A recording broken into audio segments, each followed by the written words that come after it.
नमस्कार मित्रांनो, श्री स्वामी समर्थ. मी आपल्या या ज्योतिषगुरू चॅनलवर आपले हार्दिक स्वागत करतो. तुम्ही मेष राशीबद्दल गुरु वक्री वक्री बृहस्पतीचे जे विश्लेषण केले आहे ते मी मराठीत अनुवादित करून सारांशित करण्याचा प्रयत्न करतो. हा कार्यक्रम जन्मराशी म्हणजेच चंद्रराशी आधारित आहे. मेष राशीसाठी गुरुवक्री म्हणजेच बृहस्पती रेट्रोग्रेडचा परिणाम 11 नोव्हेंबर 2025 ते 11 मार्च 2026. तुम्ही स्पष्ट केल्याप्रमाणे शुभग्रह वक्री झाल्यावर त्याची शुभता वाढते आणि आयुष्यात मोठा लाभ किंवा मोठे नुकसान होऊ शकते. मेष राशीसाठी हा 120 दिवसांचा काळ कसा असेल याचे विश्लेषण खालीलप्रमाणे आहे. चतुर्थ स्थानात गुरु वक्री म्हणजे 11 नोव्हेंबर ते 3 डिसेंबर. मेष राशीसाठी देवगुरु बृहस्पती तुमच्या सुखसुविधांच्या म्हणजेच हॅपी, लक्झरी आणि मधर या चतुर्थ भावात उच्च होऊन वक्री होत आहेत, म्हणजेच कर्क राशीत. सुखसुविधा आणि प्रॉपर्टी. हा काळ प्रॉपर्टी खरेदी करण्यासाठी म्हणजे जमीन, मालमत्ता, वाहन साठी खूप चांगला आहे. तुम्ही बऱ्याच दिवसांपासून ज्या वस्तू खरेदी करण्याचा विचार करत होता त्या 11 नोव्हेंबर 2025 ते मार्च 2026 या दरम्यान निश्चितपणे खरेदी कराल. नोव्हेंबर 2025 ते डिसेंबर या दरम्यान चांगली डील होण्याची शक्यता आहे.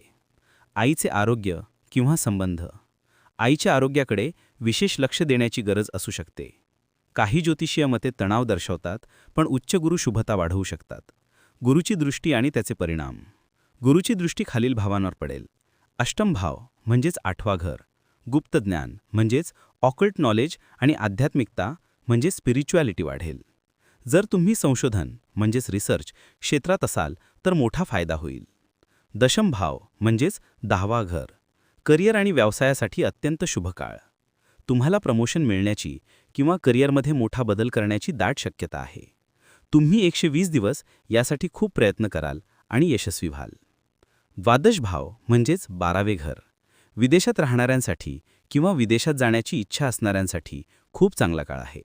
PR किंवा चांगली नोकरी मिळण्याची शक्यता आहे. तसेच आध्यात्मिकतेशी जोडलेली लांबची यात्रा म्हणजेच लाँग ट्रिप होऊ शकते. तृतीय स्थानात गुरु वक्री म्हणजे 3 डिसेंबर 2025 ते 11 मार्च 2026.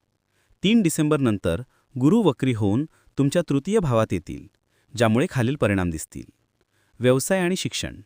वडिलांना लाभ म्हणजे 3 डिसेंबर नंतर तुमच्या वडिलांच्या व्यवसायात आणि वर्तनात सकारात्मक बदल दिसून येईल.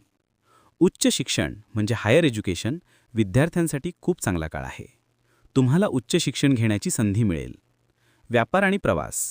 ऑनलाईन कार्य म्हणजे इंस्टाग्राम, यूट्यूब. जर तुम्ही ऑनलाईन काम करत असाल तर 3 डिसेंबर ते 11 मार्च या काळात तुमच्या कामात खूप मोठी वाढ होईल. प्रवास छोटे मोठे प्रवास होतील. अनावश्यक प्रवास होण्याची शक्यता आहे. भागीदारी म्हणजे स्मॉल पार्टनरशिप. लहान भागीदारीत व्यवसाय सुरू करू शकता. व्यक्तिगत जीवन. विवाह योग म्हणजे 3 डिसेंबर 2025 ते 11 मार्च 2026 या काळात विवाह निश्चित होण्याची किंवा विवाह होण्याची चांगली शक्यता आहे. सामाजिक कार्य. तुम्ही सामाजिक कार्यात सक्रिय दिसाल. कौटुंबिक आधार. तुम्हाला तुमच्या कुटुंबाचा आणि ज्येष्ठांचा आशीर्वाद म्हणजेच ब्लेसिंग्स जरूर मिळेल. मेष राशीसाठी उपाय. तुमची 7.5 म्हणजे 7.5 सुरू असल्याने तुम्ही खालील उपाय करावेत. शनिबीज मंत्र दररोज 108 वेळा ओम प्राम प्रीम प्रोम सह शनिश्चराय नमः या मंत्राचा जप करा. हनुमान चालिसा. हनुमान चालिसाचे नियमितपणे पाठ करा. सूर्य अर्घ्य. रोज सकाळी तांब्याच्या लोट्यातून सूर्याला जल अर्पण करा. तुम्हाला ही माहिती कशी वाटली कृपया श्री स्वामी समर्थ म्हणून कमेंट करा. तसेच जर व्हिडिओ आवडला असेल तर लाईक करा, शेअर करा आणि चॅनलवर जर नवीन असाल तर चॅनलला सबस्क्राईब करून बेल आयकॉन प्रेस करा. धन्यवाद.